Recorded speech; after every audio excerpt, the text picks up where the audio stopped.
안녕하세요. 허브경제TV입니다. 오늘 볼 종목은요, 한화시스템을 좀 보도록 하겠습니다. 오늘 꼬리가 좀 달리긴 했는데, 그래서 장중에 한 7% 가깝게 상승을 했죠.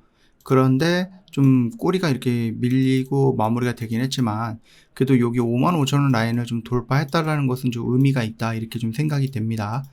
한국 시장은 굉장히 좋은 모습을 보여주고 있는데, 이제 가끔 이제 여러분들이 생각할 것 같아요. 시장은 이렇게 올라가는데 왜 내가 갖고 있는 종목들이 다 안 움직이지? 이렇게 생각할 수도 있을 것 같습니다. 조금 이제 편식을 하고 있는 시장인 건 맞는 것 같아요. 그 점 너무 섭섭하게 생각하지는 마시고 조금 더 기다려 보자고요. 순환이 되겠죠, 뭐.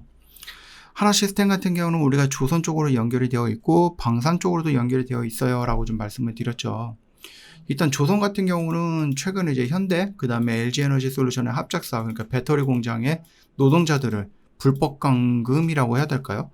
그냥 갑자기 와갖고 이제 막 체포해가는, 그래서 이제 노동자들이 다 우리나라로 돌아오긴 했죠. 기술자들이죠, 그들은. 근데 이제 마스가도 우리가 이런 것들을 비교해보면은 이러지 않을까? 이런 생각을 우리가 조금 고민을 해볼 수 있는 거죠. 걱정을 해볼 수 있는 거죠. 왜냐면은 지금 보니까는 우리나라가 15% 관세를 확정한 건 아닌 것 같더라고요. 이걸 확정하기 위해서는 일본처럼 사인을 해야 되는데, 지금 미국이 원하는 것이 야 너희들 500조 우리한테 현금으로 줘, 이 얘기거든요. 뭐 50조도 아니고 500조를 달라고 하는 거예요. 그러면은 너희들 관세 15% 내게 할게. 이게 뭐야? 그렇죠? 이런 협박에 지금 우리가 응하지 않고 있으니, 그러니까 이제 뭐 맛보기라든지 아니면 막 협박 형태로 해가지고 그냥 가만히 있는 노동자들 막 체포해 가고 이런 것 같아요. 근데 저는 차라리 500조를 주는 것보다 그냥 관세 25%한 몇 년 동안 한번 내보자. 힘들 수는 있겠지. 정말 힘들 수는 있겠지만 그래도 우리나라 국고에서 500조를 빼가지고 미국에 갖다 바치느니 차라리 좀 버텨보자 하는 생각을 좀 많이 합니다. 어떤 게 이제 국익이 더 좋을지는 모르겠지만 어찌되었던 간에 이거 500조가 한 번에 나가면 우리나라 다시 한번 IMF가 올 수 있거든요. 그래서 관세 25% 때려 맞자, 뭐 이런 생각을 저는 개인적으로 해요. 뭐 어찌되었던 간에 이런 것들 때문에 시장이 잠깐 조정이 나올 가능성도 염두에 둬야 된다라고 좀 말씀을 드려보겠고요. 아까 전에 좀 잠깐 얘기했듯이 이렇게 지금 협상을 뭔가 이제 마침표를 찍지 않고 있으니 마스가 쪽에도 이런 투입이 되지 않을까. 뭐 아이스라고 해갖고 이민국에서 들어와가지고 또 사람들 다 잡아가는 거 아니야? 근데 마스가는 그러지 못할 것 같아요. 이거 못 건들 것 같아요. 뭐 어찌되었던 간에 일단은 그 조선 부분에 대해서는 너무나도 여러분들 크게 걱정할 필요는 없을 거다라고 좀 말씀을 드립니다. 뭐 배터리도 반도체도 그렇지만 조선 쪽은 미국이 너무나도 절실한 부분이고, 물론 지금만 놓고 보더라도 미국의 해군이 중국의 해군보다는 우위에 있는 건 맞아요. 근데 인해 전술로 이길 수 있는 건 없겠죠? 중국은 매년 어마어마하게 배들을 만들어내고 있는데 미국은 끼케 한 개, 두 개밖에 못 만들어요. 그렇다고 해서 해군을 다른 데다가 맡긴다? 다른 나라에? 자신들의 그 기술이 들어가 있는 걸 못하겠죠? 그러다 보니 이게 나중에는 이 마스가 프로젝트로 우리나라랑 같이 해군을 키우지 못하면은 중국한테 넘어갈 거예요, 해상군. 그러면 이제 미국이랑 중국이랑 굉장히 많이 떨어져 있기 때문에 이거 왔다 갔다 할 때 뭐 미사일만 쏘다가 이건 아닐 거 아니에요. 결국은 이제 배로 이렇게 가야 되는데, 배가 많으면은 일단은 뭐 1대 10으로 미국의 성능이 아무리 좋다고 해도 인해 전술로 갖다 부딪히면은 뭐 이길 수 있는 확률도 많이 줄어들겠죠. 이유가 무기 공동구매 프로그램을 조금 진행을 한다고 합니다. 유럽연합이 회원국들과 함께 무기를 살 수 있도록 그 비용을 저금리 대출을 지원하는 제도라고 합니다. 250조 정도 규모라고 해요. 그래서 올 초부터 이제 본격적으로 진행이 되고 있는데, 우리나라도 일단 무기 잘 만들죠? 그러다 보니까 우리도 EU 집행위원회에 야 우리도 너희들 무기 사는 곳에 참여하고 싶어 라는 의향서를 제출했다는 거죠. 확정이 된다라고 하면은 한국 방산 기업들의 유럽에 무기를 수출할 기회가 커지는 거죠. 지금 당장에서는 우리가 뭐 루마니아라든지, 물론 이제 다른 나라들의 유럽들도 있기는 하지만 폴란드라는 어마어마한 나라가 있고 그 밑에로 루마니아가 있거든요. 그래서 이 두 개 나라가 일단 기준이 되는데, 뭐 솔직히 말하면 폴란드가 기준이 되는 건 맞겠죠. 왜냐면 우리가 계약 내용에 폴란드 현지에서 무기를 생산할 수 있도록 공장도 같이 지어서 여기서 생산하겠다라는 계약 내용도 있으니까. 이거를 토대로 갖고 유럽에 이렇게 좀 진출하면은 더 좋을 것 같아요. 그래서 일단은 무기 구매는 제3국, 그러니까 EU 밖 국가 부품 비율이 35% 이하여야 된다라는 무슨 조건이 있기는 해요. 한국은 EU의 방위 파트너이므로 별도 협정을 맺으면 이 제한을 적용받지 않을 수도 있다라는 좀 기대감은 갖고 있습니다.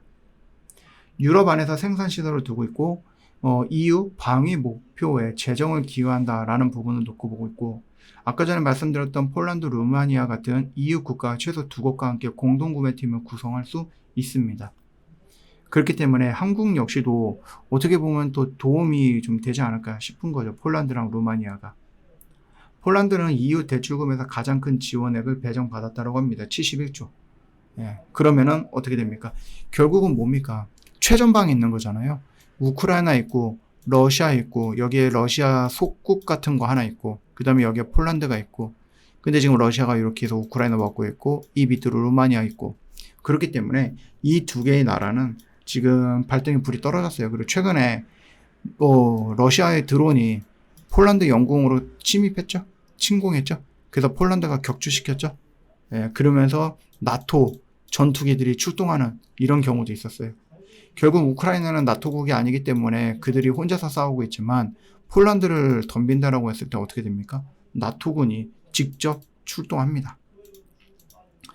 일단은 EU는 우리 같이 무기 사자, 돈을 싸게 빌려줄게 라는 프로그램을 시작을 한다는 거죠. 한국도 야 그럼 우리 무기 사, 나도 너희들한테 무기 팔고 싶어, 끼고 싶어, 이런 거죠.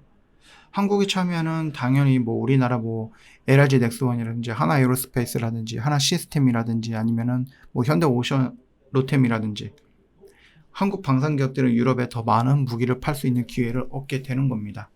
물론 이제 조건이 있기는 하지만 이미 폴란드에 우리가 공장을 짓기로 했던 것도 있기 때문에 그게 조금 어렵지는 않을 거라고 생각해요. 그리고 일전에도 말씀을 드렸듯이 우리나라가 땅덩어리가 작아요. 뭐 북한이든 뭐 누구든 이렇게 전쟁이 나서 여기에 이제 공장들이 이게 망가지면은 더 이상 우리는 제한되어 있는 무기로만 싸울 수 있죠. 근데 다른 나라에 생산 공장이 있어.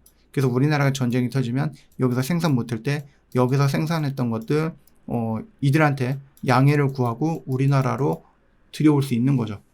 그렇기 때문에 저는 물론 기술 노출이라든지 이런 것들에 대한 우려는 있기는 하겠지만 그럼에도 불구하고 우리나라 분단 국가고 언제 전쟁이 터져도 이상하지 않을 수 있는 그런 상황이다라고 하면은 공장을 조금 여기저기다 지어 놓는 것이 훨씬 더 저는 유리하다라고 생각을 합니다. 그래서 아마 폴란드라든지 아니면 루마니아가 조금 도와주지 않을까라고 생각을 하고 있고요. 일단 한국 방산과 유럽에도 뭐 독일이라든지 뭐 영국, 이탈리아 아니면 프랑스 이들도 뭐 방산 있죠? 무기 만들잖아요. 한국 방산은요, 일단은 상대적으로 유럽에 비해서 조금 쌉니다. 같은 성능 대비해서 20에서 한 40% 정도 가격이 좀 저렴하게 제공이 된다고 보시면 될 것 같아요. 물론 이제 유럽 같은 경우 독일 전차라든지 프랑스의 전투기 이런 것들은 굉장히 좀 오랜 전통을 갖고 있고 최첨단 기술을 보유하고 있기는 하지만 뭐 우리나라가 전투기 쪽에서는 조금 밀릴 수는 있지만 전차라든지 자주포라든지 이런 쪽에서는 훨씬 더 저는 좋다라고 보거든요. 그래서 가격 대비해서 성능이 되게 우수하다. 흔히 말해서 우리 가성비라고 하는데 이제 유럽에 또 다른 아킬레스건이 있죠. 이거 탱크를 전차를 하나 요청을 하면 몇 년 있다 받을 수 있어. 근데 우리나라는 전차를 요청하면 내년 정도면 받을 수 있다는 거죠. 굉장하게 빠르게 대량 납품이 가능하다는 거죠. 이것도 굉장히 중요한 부분이거든요. 뭐 이제는 현지화 생산을 한다라고 하면 당연히 파트너 국가들, 뭐 폴란드면 폴란드 쪽에 우리가 현지 공장을 짓고 거기다 이제 기술 이전이라든지 이런 것들도 진행을 하면서 더 확장할 수 있는 부분이다라고 생각하시면 될 것 같아요. 일단은 EU는 그들만의 국가에서도 이해가 다르기 때문에 조율이 조금 느릴 수는 있습니다. 예를 들어서 프랑스, 독일, 영국은 아니죠. EU가 프랑스라든지 독일이라든지 뭐 이탈리아라든지 뭐 여러 나라들 스페인이라든지 그들이 뭉쳐가지고 야 우리 거 사 이렇게 할 수 있는 부분이라서 거기서 이제 조율이 잘 안 될 수도 있는데 한국 같은 경우는 일단은 그들 내에서 EU 내에서 정치적 부담이 좀 적기는 하죠. 그리고 실용적일 수도 있고 구매국에 대한 욕구라든지 이런 것들은 맞춤으로 우리는 할 수 있어요.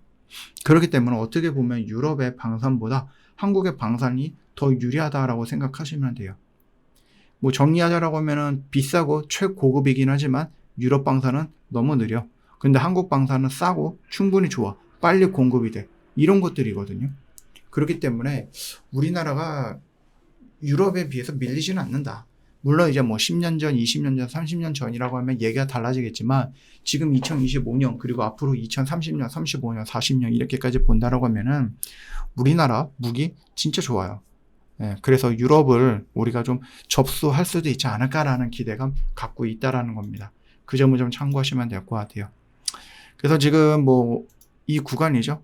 여기에서 이런 식으로 왔다가 역헤드 앤 숄더 언저리 뭐 비슷하게 이렇게 나왔어요. 그리고 나서 조정받고 이 구간을 돌파했다라는 것은 나름 의미가 있습니다. 물론 여기서 돌파할 때 이렇게 장대 양봉이 꽉 찼으면 좋겠지만 이 앞전에 있는 물량들이 여기서 매물대가 조금 형성이 돼서 그 물량들을 좀 소화해주는 과정을 거친 거 아닌가라는 생각이 됩니다. 그거까지 참고하시면 되겠죠? 저 허브경제TV 공식 채널 보시면 중요한 것들 깔끔하게 정리해서 여러분 보기 편하게 올려놨어요. 이것만 놓고 보셔도 오늘 시장 여러분이 좀 봐야 되는 것들은 다 봤다. 저는 그렇게 생각을 하고요. 아니 허브경제TV는 어떻게 매일같이 이런 것들을 뭐 올려놓지? 이거 뭐 조작하는 거 아니야? 라고 생각할 수도 있는데 가능한 이유는 뭡니까? 뭐 저희가 스윙이라든지 단기 단타 이런 것들도 하겠지만은 기본적으로 오늘 사서 오늘 내일 팔겠다라는 마인드로 매매를 하고 있기 때문에 이런 것들이 가능한 겁니다. 그동안 이제 여러분들이 뭔가 이제 체험을 해보고 싶거나 아니면 뭔가 한번 해보고 싶은데 뭐 돈도 그렇고 기간도 그렇고 뭔가 이제 막 진입 장벽도 있고 좀 부담이 되는 경우가 있었을 거라고 생각을 해요. 그래서 그것들을 저희가 싹 다 없앴습니다. 진입 장벽 확 낮췄고 부담 확 줄였습니다. 여러분 딱 일주일간만 한번 해보자. 예, 그래서 딱 5일 동안 매매할 수 있는 이런 것들을 저희가 새롭게 만들어 놨으니 여러분들 오시면 돼요. 아시겠죠? 오셔갖고 같이 한번 해보자. 이렇게 좀 말씀을 드려보도록 하겠습니다. 부담감 없죠? 뭐 내가 1년을 해야 되는 것도 아니고 부담감이 없으니 여러분들 그동안에 고민을 좀 많이 해보셨던 분들은 이번 기회에 한번 잡아보자라고 좀 말씀을 드리고 마무리할게요. 오늘도 고생 많으셨습니다.